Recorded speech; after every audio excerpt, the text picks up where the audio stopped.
Welcome back to Kim and Zay's Travel Ways, where we use passive sources of income to travel the world. So the entire stock market was down today. A lot of red in the stock market. So of course, I did some shopping. I went and I bought me some more ORAC. I bought about 20 shares of ORAC to add to the portfolio. I now have 320 shares of OARK. I also bought some more YMAX and some more YMAG, using some of those funds from Friday to reinvest back into those funds today on the dip. And I also added, I forgot what else I added to the portfolio. I added 2 shares of, 2 shares of JetQ to the portfolio today as well. So just adding on the dips. These are the type of situations when you're seeing a little bit of downward in the market, where you're supposed to go out and add to the portfolio, get some of those good stocks, get some of those discounts when they happen, because the market has been up, and it's been creating situations where they're not many discounts. So when you get a day like today where the market is going down, these are the days where you want to go in and buy. I almost bought some Coney as well, but I decided not to because it's well above my average cost, so that wouldn't have made any sense. But ORAC, I'm right there.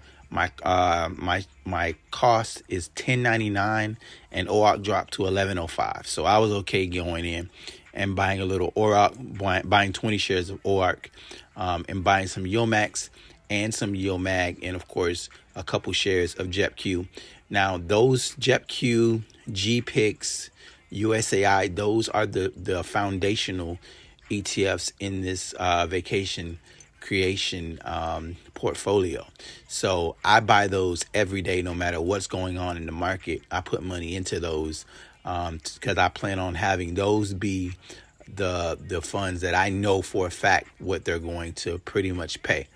And then the other funds, which tend to fluctuate, those can be the funds that I can be surprised about.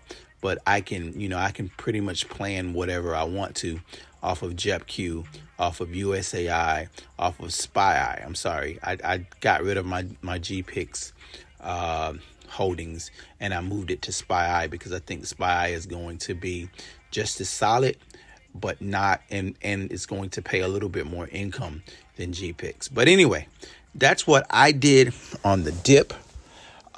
Tomorrow we will get the declarations coming out.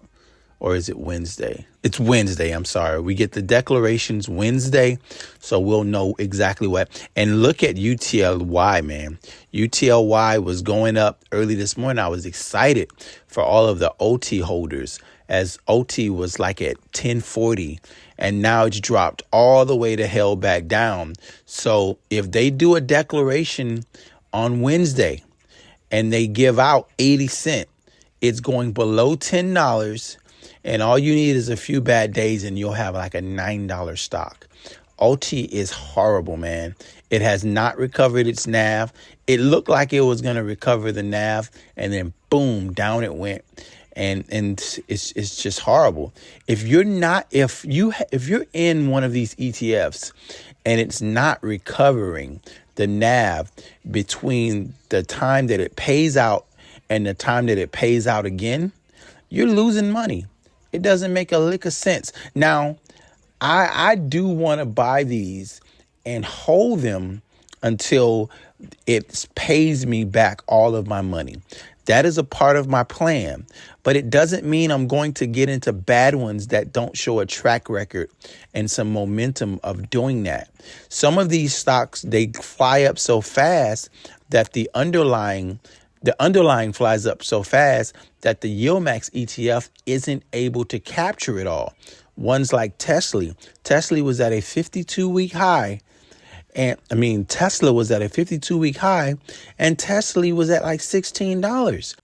These are the YOMAX funds that we really need to avoid, and we need to go with the ones that have momentum, that have better momentum, and move up slowly, gradual, and not just fly to the moon. That's the strategy we need to employ. That's the reason why OARC is a part of the portfolio right now. That's the reason why I have big holdings in yield in YMAX and YMAG, because those they pay out a good dividend and then they recover it. That's all I want to see, and that way you don't see a lot of NAV depreciation, and you're able to get those nice monthly dividends. So anyway, man, this is what I did during this red day. Nice red day. We need these. These are healthy for the market. I also sold some puts, which some of those puts didn't do too well. I have like 3 puts on TSLL. And one of them went into the money today, but then it went back up out of the money. So happy to see that, which I don't really care. I actually want to get on the covered call side for a change.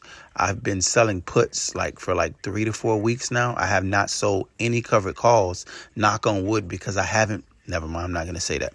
But anyway, excellent. A red day. A day for accumulation, a day for grabbing some discounts. What did you grab in your portfolio? Leave me a comment down in the comment section. I'm out of here. Peace.